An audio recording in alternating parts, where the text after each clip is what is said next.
नमस्कार मित्रों, मैं कॉस्ट अकाउंटेंट लक्ष्मण कुशवाहा और आप सभी लोगों का स्वागत है मेरे YouTube channel CMA Laxman Kushwaha tax ज्ञान में। आज मैं बताऊंगा कि हम फॉर्म 10E कैसे फाइल करें, अर्थात यदि एम्प्लॉय को एम्प्लॉयर के द्वारा प्रीवियस ईयर्स का या पहले के असेसमेंट ईयर्स का एरियर्स ऑफ सैलरी मिला हुआ है तो उसकी हम रिलीफ अंडर सेक्शन 89 कैसे क्लेम करें। तो आइए इसके बारे में डिटेल से चर्चा करते हैं। और दोस्तों, मैं ये बताना चाहूँगा कि यदि आपने मेरे इस YouTube चैनल को सब्सक्राइब नहीं किया हो तो ज़रूर सब्सक्राइब करें, ताकि मैं ऐसे बहुत सारे वीडियोस आप सभी लोगों के पास भेजता रहूं और आप लोग इसका फ़ायदा उठाते रहें। तो आइए हम देखते हैं कि हम फॉर्म 10E कैसे फाइल करें। फॉर्म 10E फाइल करने से पहले बहुत सारे डेटा हैं जो हमें कलेक्ट करने पड़ते हैं, तो मैं उसके बारे में पहले चर्चा करूँगा। हमें जिस भी प्रीवियस ईयर्स का या जिस भी पहले के असेसमेंट ईयर्स का एरियर्स मिला हुआ है, उन सारे डाटा को हम उस साल की सैलरी और उस साल का एरियर, इन दोनों को अलग अलग कैलकुलेट करते हैं। ये सारे डेटा हम अपने एम्प्लॉयर से ले सकते हैं। तो उन सारे डाटा को लेने के बाद ये डाटा हम पहले इसलिए कलेक्ट करते हैं ताकि हमें फॉर्म 10E भरते समय कोई समस्या ना हो। तो आइए देखते हैं। सबसे पहले हम ई फाइलिंग पोर्टल पे अपने आईडी से लॉगिन कर लें। इनकम टैक्स फॉर्म जाते हैं और form number, form name 10E select करते हैं। Assessment year 2020-21, submission mode prepare and submit online, continue करते हैं। फॉर्म 10E, यहाँ बहुत सारे टैब्स हैं, ये बहुत सारे टैब्स का यहाँ डिफरेंट पर्पजेस हैं। फॉर्म 10E हम खोलते हैं तो यहाँ बहुत सारी इंफॉर्मेशंस आउट ऑफ फील्ड है। सिर्फ यहाँ पर रेजिडेंशियल स्टेटस हमें फिल करना है और यहाँ पे अनेक्चर वन जो है जो एरियर्स ऑफ सैलरी के लिए होता है, ये सिलेक्ट करना है अनेक्चर 1 और बाकी डिटेल्स भर करके हम सेव ड्राफ्ट कर देते हैं। नेक्स्ट है अनेक्चर 1, हम कैसे भरें। अनेक्चर 1 में मैंने बहुत सारे डेटा पहले से फिल कर रखे हैं, तो आइए हम इसके बारे में डिटेल से चर्चा करते हैं। अनेक्चर 1 में सबसे पहले हम डेटा फिल करते हैं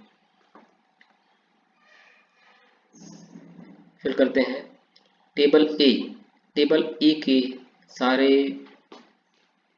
पर्टिकुलर कॉलम वाइज मैं चर्चा करूँगा। प्रीवियस ईयर या फाइनेंशियल ईयर, जिस फाइनेंशियल ईयर का हमें एरियर मिला हुआ है, मान लीजिए हमें 2017-18 का एरियर मिला हुआ है तो वो ईयर यहाँ में डालते हैं। इसी तरह 2018-19 का एरियर हमें करंट ईयर में मिला हुआ है तो वो सारे साल यहाँ पर डालते हैं। Total income of the relevant previous years, उस प्रीवियस ईयर्स की इनकम क्या थी हमारी, टोटल इनकम, अर्थात सारे डिडक्शंस लेने के बाद ये इनकम हम प्राप्त करते सकते हैं उस साल के ITR 5 से लेकर के हम ये इनकम, उस इनकम को फाइल करना है, अर्थात जो हमने ITR 5 में हमारे इनकम जो टैक्सेबल इनकम थी उस इनकम को हम यहाँ फिल करते हैं।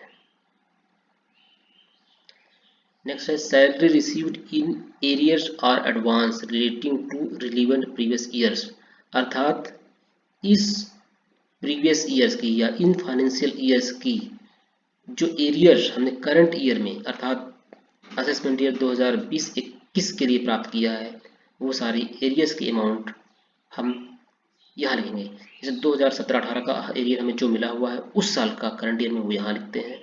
इसी तरह 2018-19 का जो एरियर था वो यहाँ लिखते हैं।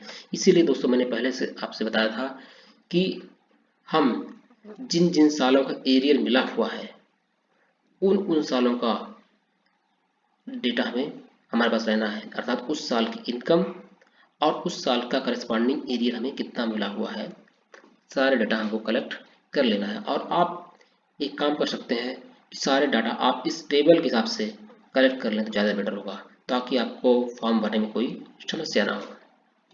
तो यहाँ पे हमने जो एरिया मिला वो हमने यहाँ राइट अप करते हैं। इसके बाद ये कॉलम जो है ऑटो फिल्ड हो जाएगी। ये कॉलम्स कॉलम 2 प्लस कॉलम 3 मिल करके ऑटो फिल्ड हो जाएगी, इसमें हमें कुछ करने की ज़रूरत नहीं है। नेक्स्ट है tax on total income as per column 2।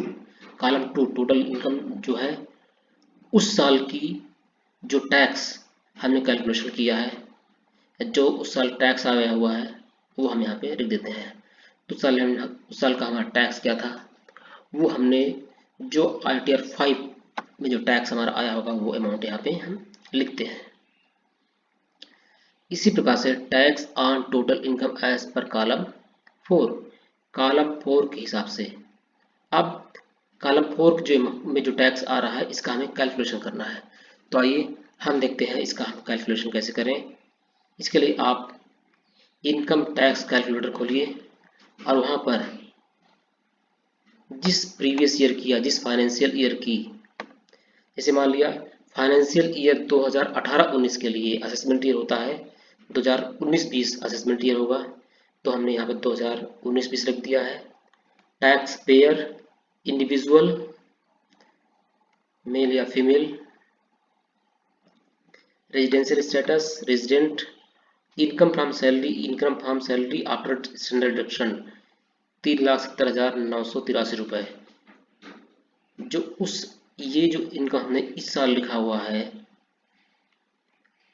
मतलब कि 2018-19 फाइनेंशियल ईयर की जो इनकम उस साल हमें मिली थी वो प्लस एरियर, अर्थात इस इनकम पे 3,70,983 रुपीज पे ये इनकम यहाँ पे लिखना है। इस पे ये अमाउंट डालने के बाद हम टैक्स कैलकुलेट करते हैं। कैलकुलेट टैक्स,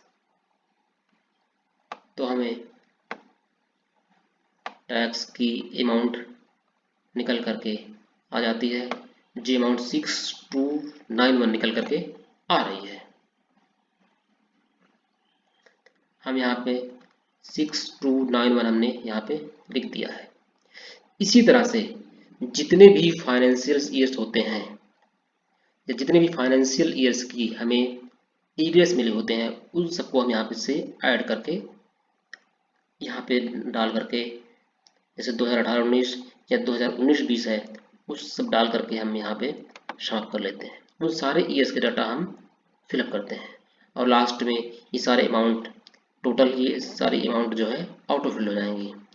अर्थात जितने सालों का हमें एरियर्स इस करंट ईयर में मिला हुआ है उन सारे डेटास को हम यहाँ फिल करना है। और जो लास्ट में अमाउंट 6291 आई है यहाँ पे, ये अर्थात टेबल ए का सारांश, ये डाटा यहाँ पे tax computed in accordance with table A brought from column 7 of table A, यहाँ पे ऑटो फिल्ड हो जाएगी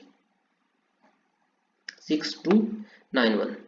तो आइए हम चर्चा करते हैं करंट ईयर के बारे में। जो अभी तक हमने चर्चा की थी ये हम प्रीवियस ईयर, अर्थात जिन प्रीवियस ईयर्स का हमें एरियर मिला हुआ था हमने उसके बारे में चर्चा किया था। अब यहाँ बात करेंगे इस करंट ईयर के बारे में।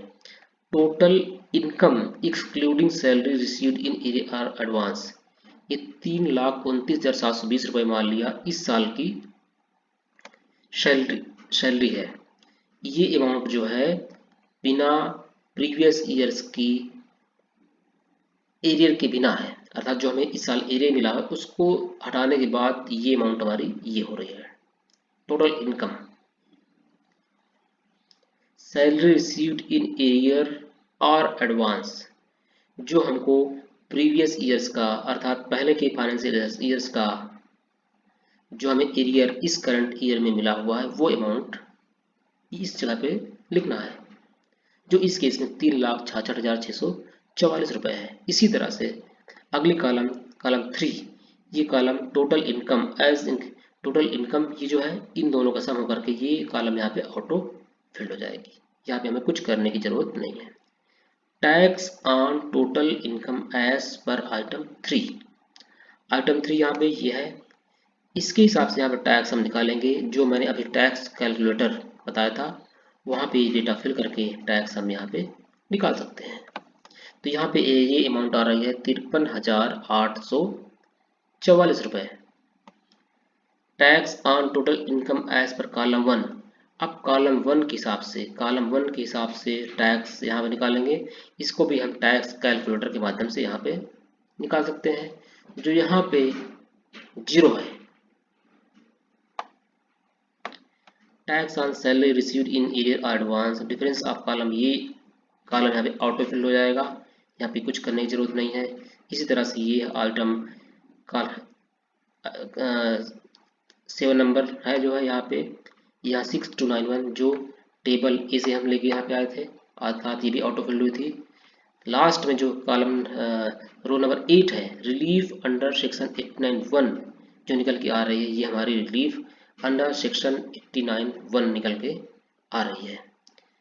इसी अमाउंट को हम जब आरटीआर फाइल करते हैं तो रिलीफ अंडर सेक्शन 89(1) डालते हैं और आरटीआर में हमें इसको शो करना है, तो इससे हमें रिलीफ अंडर सेक्शन 89 मिल जाएगी। दोस्तों, मैं यहाँ पे एक चीज़ जरूर बताना चाहूँगा कि अगर एम्प्लॉयर से किसी एम्प्लॉय ने प्रीवियस ईयर्स की सैलरी का एरियर मिला हुआ है तो आरटीआर फाइल करने से पहले फॉर्म 10E, जैसा कि मैंने अब तक बताया, ज़रूर फाइल करें और इस सब के करने के बाद में यहाँ पे प्रीव्यू एंड सबमिट कर दें। इस केस में सबमिट मैं नहीं कर रहा हूँ ताकि, क्योंकि यहाँ पे ज़रूरत नहीं है, ये सब बस एक ट्रेनिंग पर्पज़ के लिए था। अगर आप फॉर्म 10E फाइल नहीं करेंगे आरटीआर फाइल करने से पहले तो आपको रिलीफ अंडर सेक्शन 89 नहीं मिलेगा, क्योंकि इसलिए फॉर्म 10E फाइल करना बहुत ज़रूरी है। तो दोस्तों, ये रहा मेरा आज का वीडियो कि हम फॉर्म 10E कैसे फाइल करें एवं एम्प्लॉयर के द्वारा मिली हुई एरियर्स की रिलीफ अंडर सेक्शन 89 कैसे प्राप्त करें।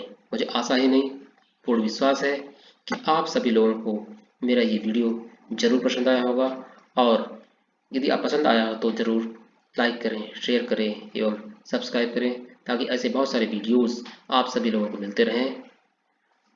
और इसी के साथ मैं अपने टॉपिक खत्म करना चाहूँगा। नमस्कार, धन्यवाद।